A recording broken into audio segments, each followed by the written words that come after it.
Estamos en la cátedra de física y este video es el primero de una serie que tratará con el tema Introducción a la acústica arquitectónica, lo que constituye la primera unidad didáctica de la asignatura. Es probable que al haber pensado en acústica arquitectónica hayan hecho referencia a un espacio como el que está mostrado en esta foto, por ejemplo, este espacio de un teatro, porque es bastante intuitivo pensar que esta problemática de la acústica va a tener importancia en espacios de este tipo. No obstante, una primera idea que querríamos dejar clara es que este tema de la acústica tiene importancia en multiplicidad de espacios, desde un gimnasio a un restaurante. No hay que olvidar tampoco el ruido que producen todo tipo de elementos usados para servicios, como en el caso de la foto, podrían ser sistemas de ventilación, sistemas de calefacción o de refrigeración, que van a generar graves problemas acústicos en los edificios. Otra escala de análisis la representa la escala de la ciudad completa, el problema del ruido en una ciudad o en una parte de una ciudad, como por ejemplo un barrio.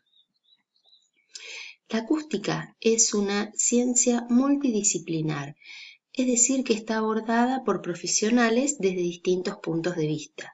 Por ejemplo, fonoaudiólogos, médicos, desde el punto de vista del comportamiento, ingenieros que desarrollan equipos de medición, sonidistas, hay toda una parte de acústica laboral, pero por supuesto a nosotros nos va a interesar fundamentalmente estudiar la acústica desde la física, pero más específicamente la acústica aplicada a la arquitectura, física aplicada a la obra de arquitectura.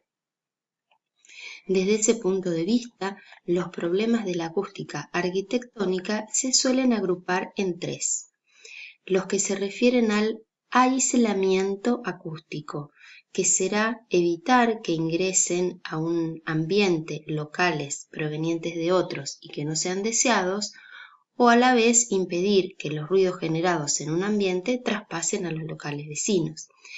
Esa problemática es la del aislamiento, y vamos a tratar en el curso de que quede bien diferenciado de lo que es el acondicionamiento acústico.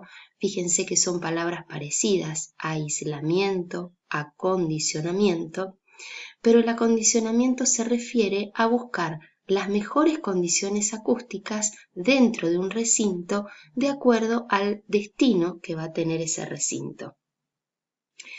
Estos dos problemas se vuelcan, como habíamos dicho, a otra escala en la acústica urbana. En realidad en la acústica urbana van a surgir estos dos mismos problemas, el del aislamiento y el acondicionamiento, que son los problemas básicos. Pero al cambiar la escala de análisis y analizar, por ejemplo, una ciudad o una parte de la ciudad, va a haber estrategias específicas.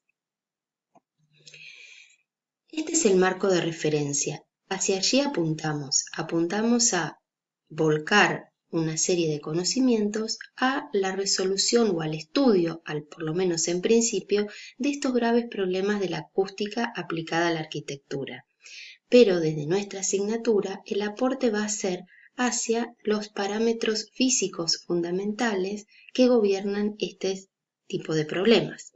Va a ser común que en cada unidad didáctica, a lo largo de las distintas clases, vayamos comenzando por aspectos más puramente físicos y a medida que se avanza con el desarrollo del tema, vamos a llegar a las aplicaciones a la arquitectura. Por eso, en esta primera unidad didáctica, siguiendo con ese camino, vamos a arrancar con la física, en este caso, la física del sonido. Para eso vamos a estudiar al sonido como fenómeno ondulatorio. Y lo primero que nos vamos a preguntar es ¿qué es un fenómeno ondulatorio? Para eso comenzamos con un video que aporta una situación.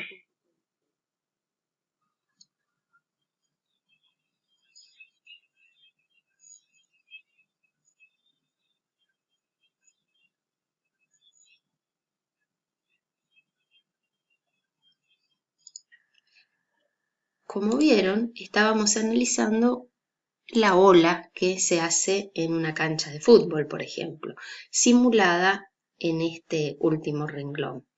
Esa idea nos va a servir para reconocer lo que es un fenómeno ondulatorio. ¿Conocen algunos fenómenos ondulatorios?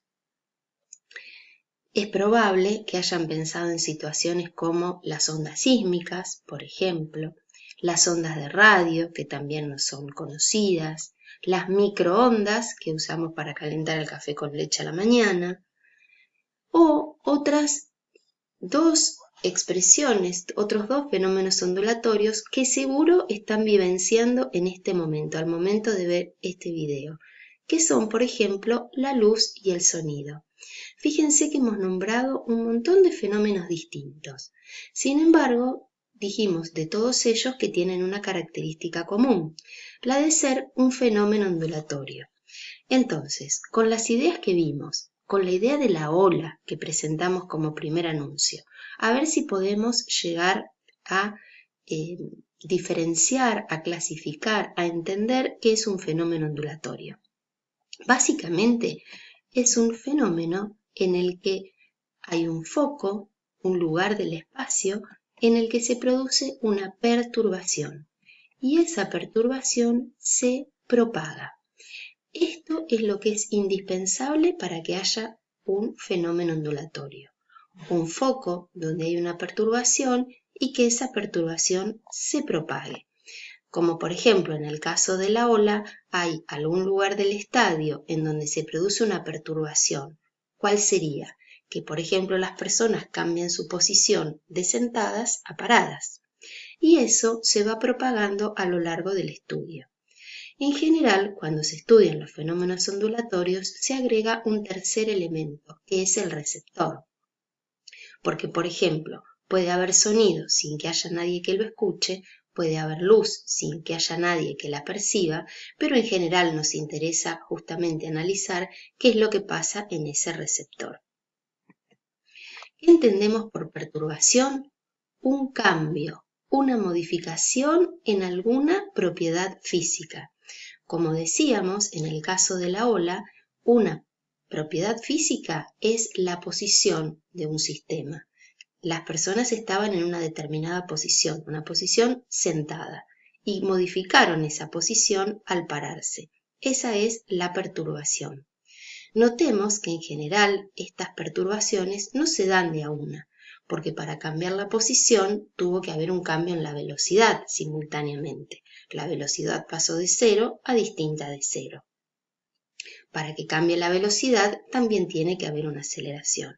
Es bastante común entonces que estas perturbaciones no afecten a una sola propiedad física, sino que vengan encadenadas. Decíamos que esta perturbación se propaga. Se va a propagar en forma más o menos rápida dependiendo básicamente de dos cosas. Por un lado, del medio por el que se vaya propagando. Pensemos en el fenómeno ondulatorio que estamos percibiendo en este momento, el sonido. En este caso están escuchando el sonido de mi voz. Se va propagando por el aire, pero también va a llegar en algún momento al ladrillo que constituye la pared que limita la habitación en la que se encuentran. Bueno, lo que decimos es que este mismo fenómeno ondulatorio, sonido, se va a propagar a distinta velocidad en el aire que, por ejemplo, en el ladrillo. Decimos también que esta velocidad de propagación depende del tipo de perturbación. Para entender esto, pensemos, tomemos un mismo medio, el aire de la habitación en la que ahora se encuentran. Decíamos que en esta habitación están experimentando al menos dos fenómenos ondulatorios, el sonido y la luz. Bueno, en este mismo medio, aire, van a viajar a distinta velocidad estos dos tipos distintos de fenómenos ondulatorios. Van a viajar a distinta velocidad el sonido y la luz. Cuando nos referimos a esta forma en la que se propaga la perturbación a esta velocidad a la que se propaga, nos vamos a referir a un parámetro que se llama justamente velocidad de propagación de este fenómeno ondulatorio.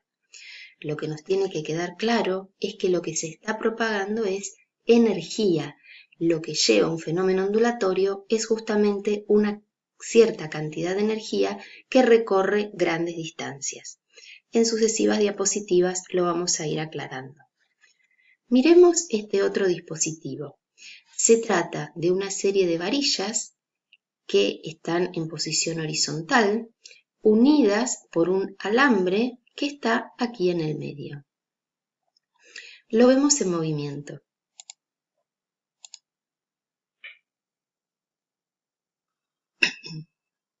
Fíjense que la persona con su mano está moviendo la primera varilla. Y esto genera que se muevan todas las demás.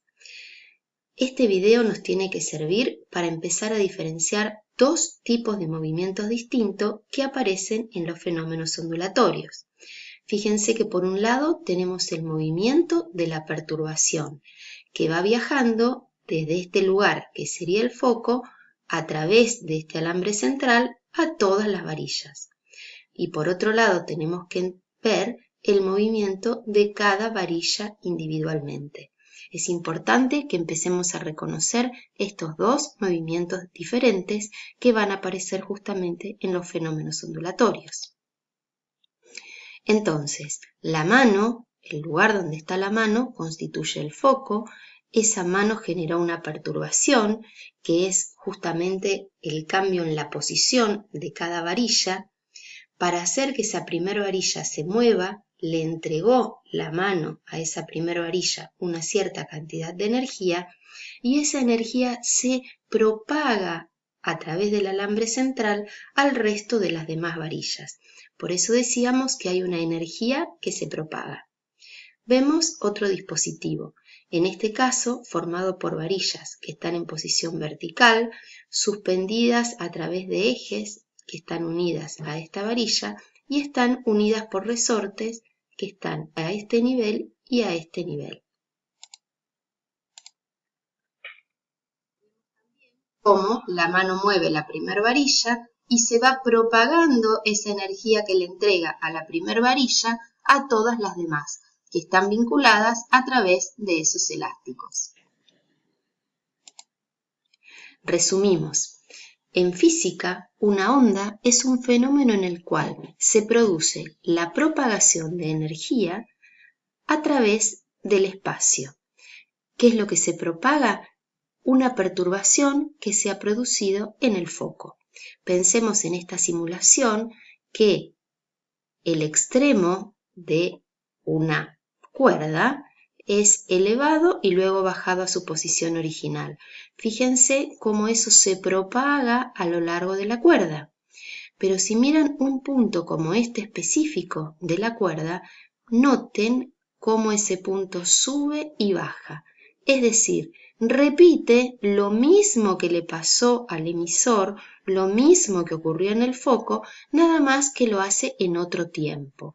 Lo hace con un cierto retardo. Entonces, volvemos a repetir. Una onda es un fenómeno en el cual se propaga una perturbación, o sea, un cambio en alguna propiedad física. Y esa propagación implica un transporte de energía. En otro video vamos a hacer una clasificación de ondas.